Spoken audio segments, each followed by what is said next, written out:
ஸ்ரீமத் பாகவதம் 50ஆம் பகுதி.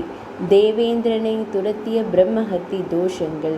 பிரச்சேதசர்களுக்கும் மரங்களின் தேவதைகள் வளர்த்த தத்து பெண்ணான மாரீச்சைக்கும் மகனாக பிறந்த தட்சன் மீண்டும் பிரஜாபதியானான்.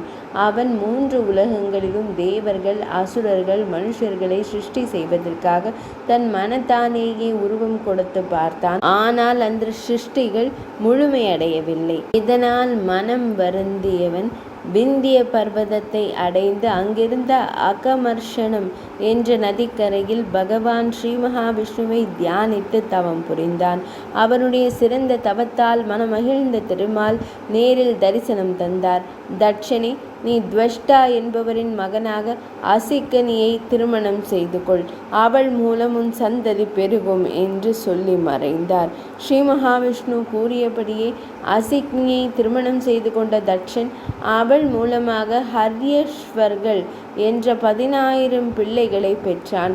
அவர்களையும் வம்சத்தை விருத்தி செய்யும்படியாக கூறி அனுப்பினான். தந்தையின் கட்டளைப்படி புறப்பட்ட ஹர்யஸ்வர்கள் மேற்கு திசை நோக்கி சென்றனர். இல்லறத்தில் ஈடுபடும் முன்பாக தங்களுடைய தபோபலத்தை பெருக்கிக் கொள்ள எண்ணினர். சிந்து நதி கடலில் சங்கமிக்கும் நாராயண சரஸ் எனும் இடத்தில் தவம் செய்ய தொடங்கினார்கள். அப்போது அங்கு வந்த நாரத மாமுனி ஹர்யஸ்வர்களின் மனதை மாற்றி பிரஜைகள் சிருஷ்டி செய்வதிலிருந்து பக்தி மார்க்கத்திற்கு திருப்பிவிட்டார்.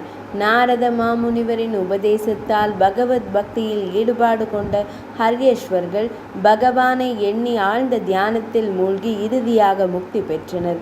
இதை தெரிந்து கொண்ட தட்சன் நாரதரின் மேல் வருத்தம் கொண்டான்.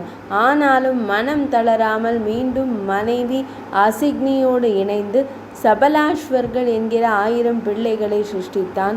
அவர்களையும் வம்சத்தை மேலும் பெருக்குமாறு கூறி அனுப்பினான்.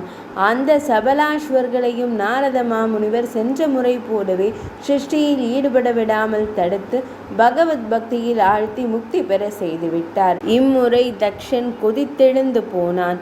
மிகுந்த ஆத்திரத்துடன் சென்று நாரத மாமுனிவரை சந்தித்தான்.